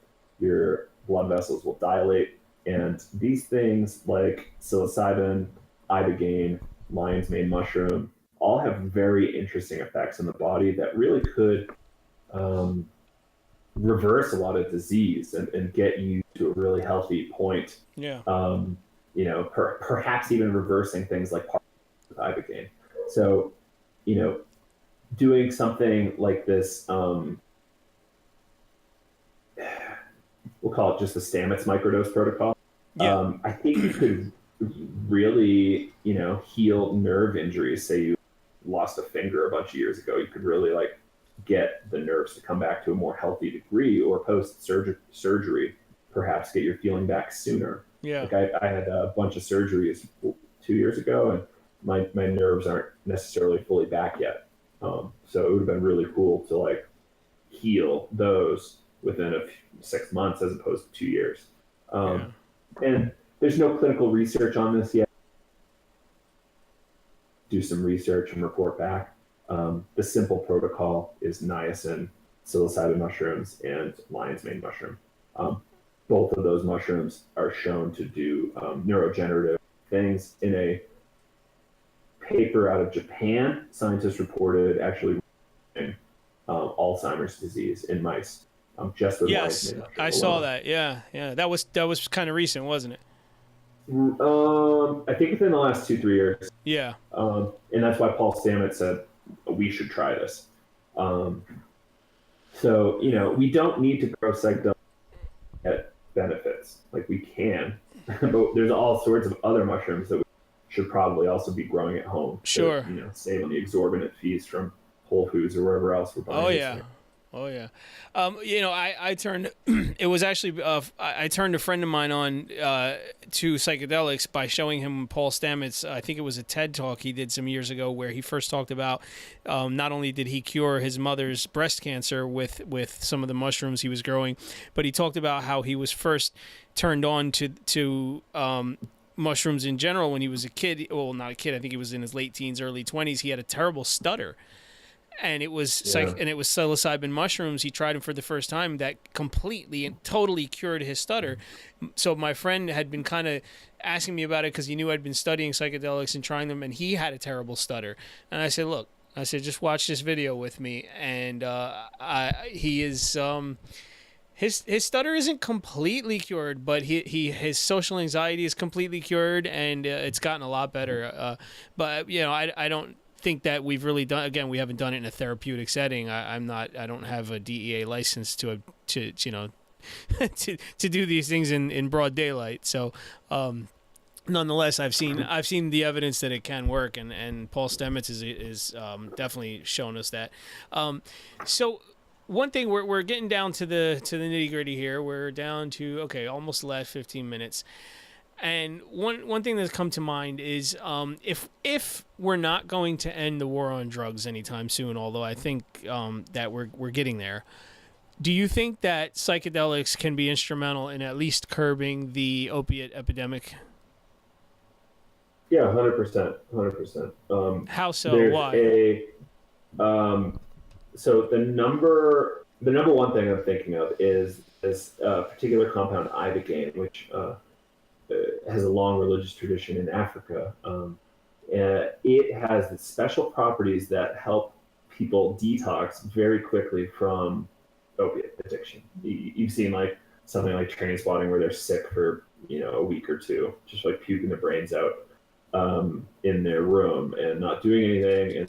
And that's one of the major reasons why they don't want to get what they call dope sick. And right.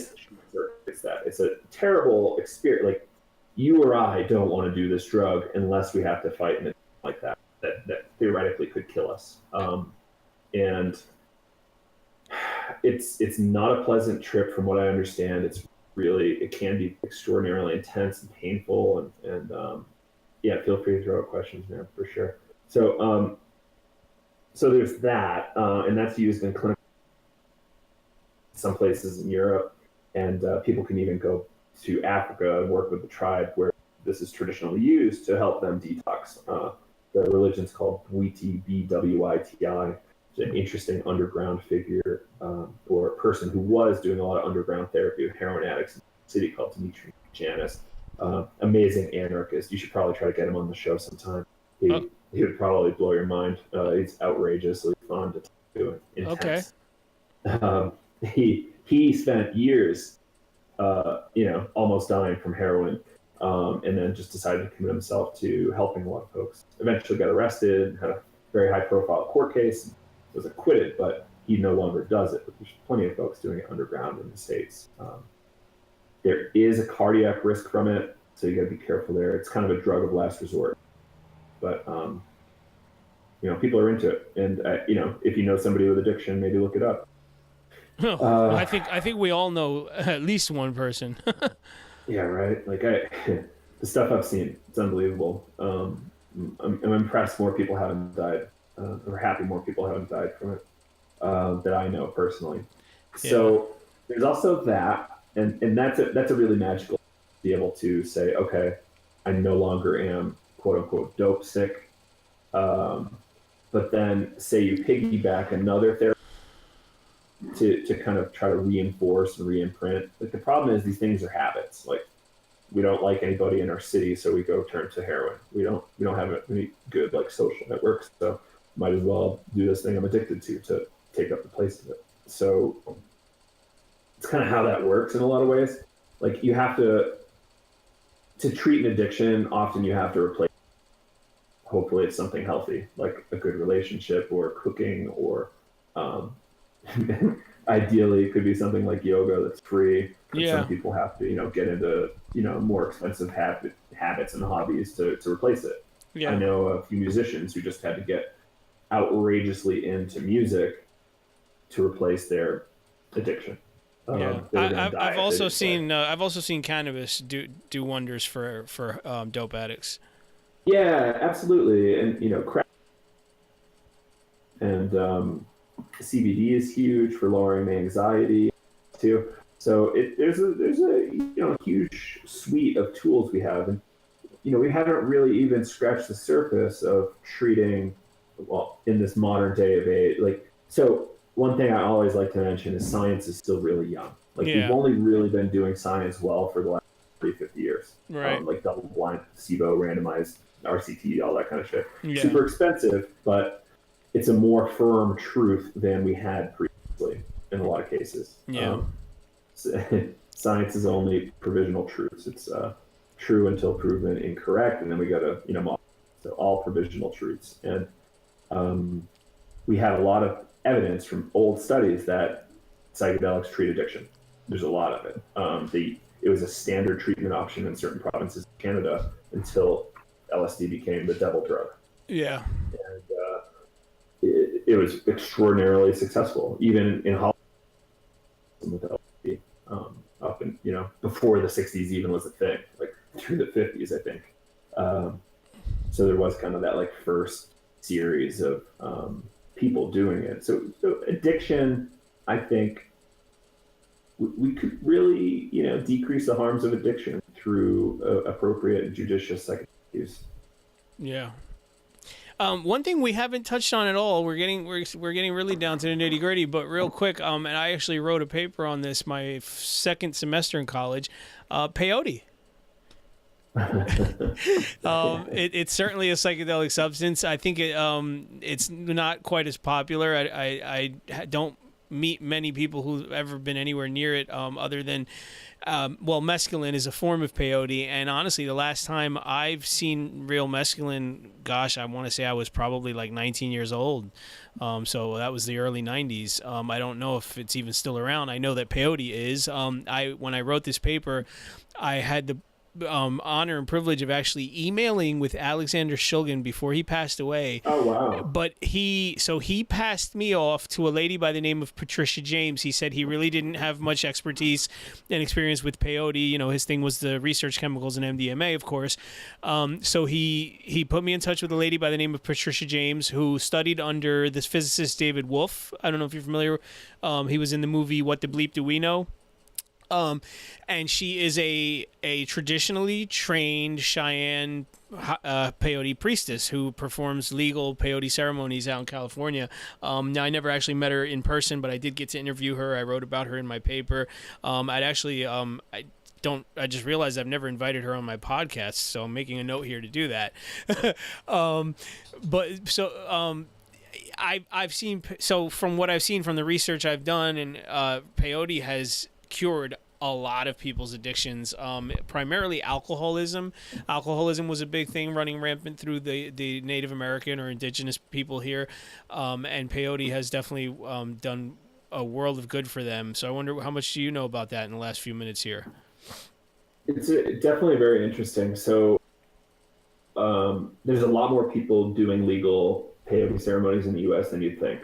Under the auspices of the Native American Church, there's Right. a lot of that going on. Right. It's really interesting to me. This is kind of like, it's not exactly an ancient tradition the way they're doing it right now. No, it's not. Yeah. It's kind of a cultural necessity Yeah. that happened during the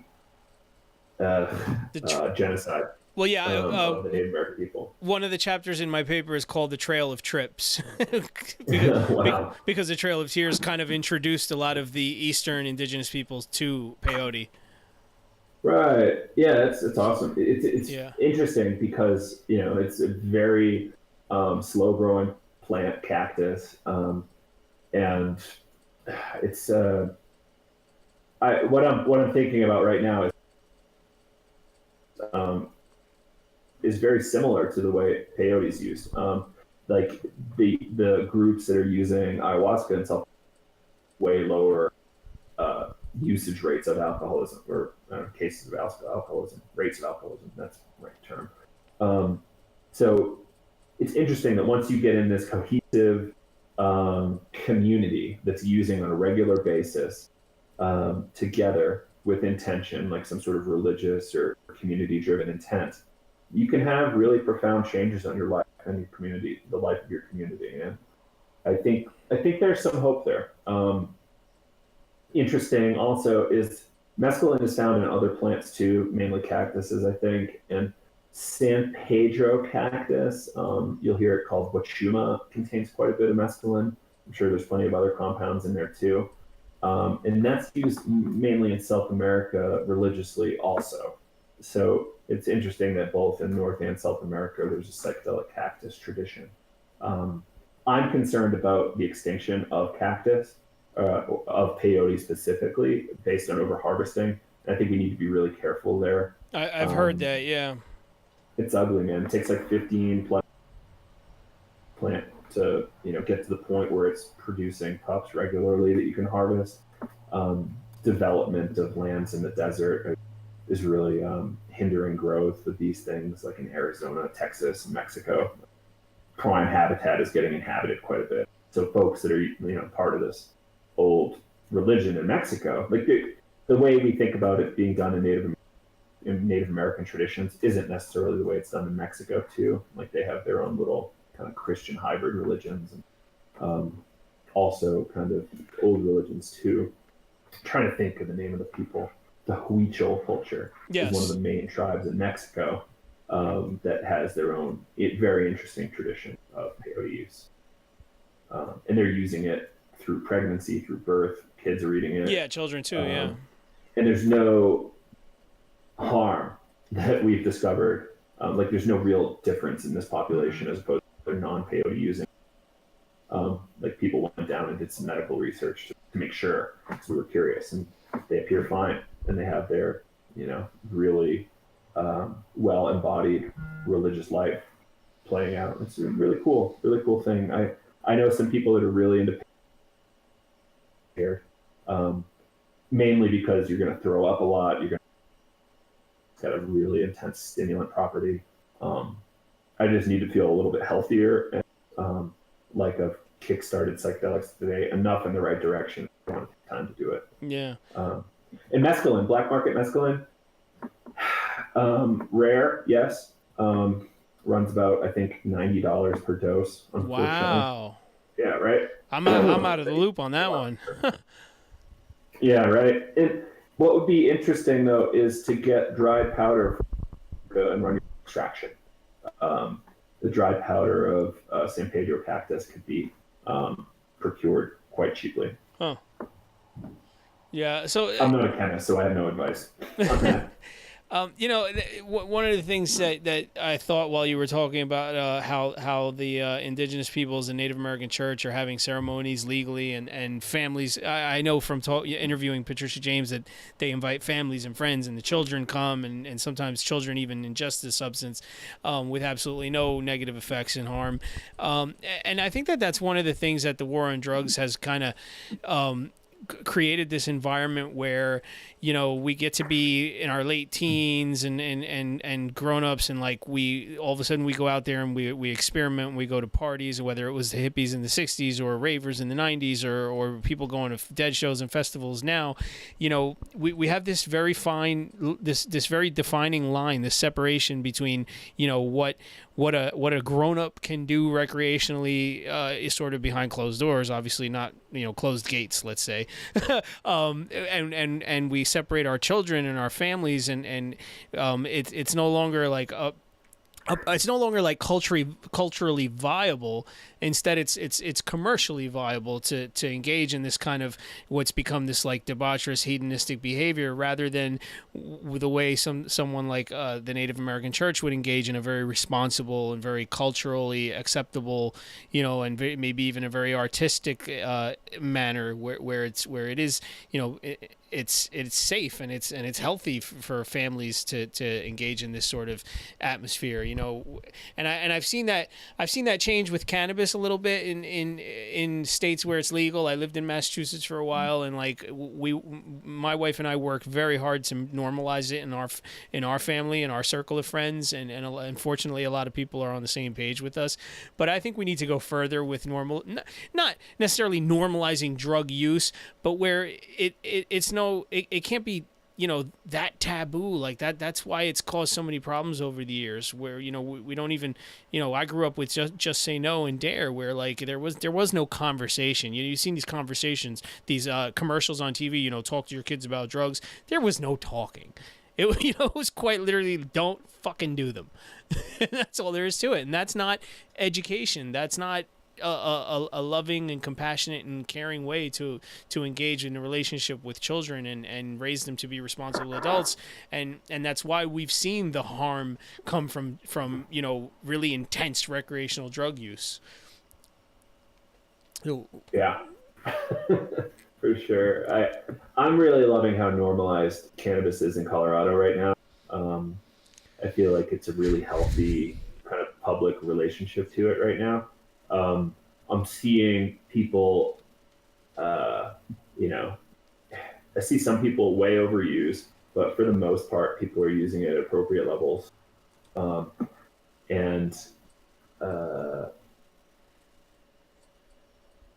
I'm not sure what the question is. I don't think it wasn't necessarily a question. It was just kind of more. We're coming up to the end of the show and just kind of bullshitting at this point, and I respect your opinions. So it's kind of a bummer that alcohol gets such a front and center role when all these other drugs are possible to use. And I guess a word of encouragement, like, you feel trapped in this like coffee, alcohol, tobacco, sugar paradigm. There are an outrageous number of drugs that could be using, and it's worth digging in to see what your options are. Yeah. There, it's not just LSD, MDMA, psilocybin, and DMT. There's tons more that you probably don't even know about yet, and dig in. Yeah. The world's your oyster now that the black market. I think you know what I'm talking about. Yeah. thousand steam at dollars equaling 0.14 BTC at the moment. Oh. Okay. Oh, and am I cutting out a lot? Actually, it just so happens right at the end of the show we're losing the connection a little bit. So I'm gonna go ahead and cut you off. Not cut you off necessarily, but we're down to the 1 minute warning. This has been an absolute pleasure and honor to have you on with us. I know the audience is very appreciative. I definitely want to have both of you guys. If we could have you both on together at some point in the near future, that would be awesome. And I will. I'd like to see you get more active on Steam It. We can talk about about it later on. We can chit chat on over Facebook and whatever, and see if we can get you more involved and get you posting over here, and maybe even making some money to fund Psychedelics Today. Love it. Any support you guys can offer for Steam It, I would really love it. Yeah, for sure. Let's do it. Thank you so much, Joe Moore, for being on with us from Psychedelics Today. And I'm going to go ahead and move you over to the audience and say goodnight. All right. Thanks for having me.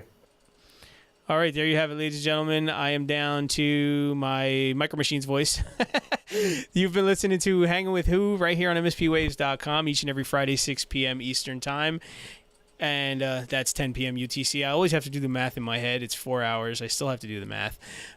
So yeah, up next is my other main man, Globo Cop. So don't you go nowhere. Once again, big up to all my MSP crew. I also got a shout out to everybody over in Whale Shares and my people over in Steam It Ramble, Global Homesteading Collective, and Can It Curate.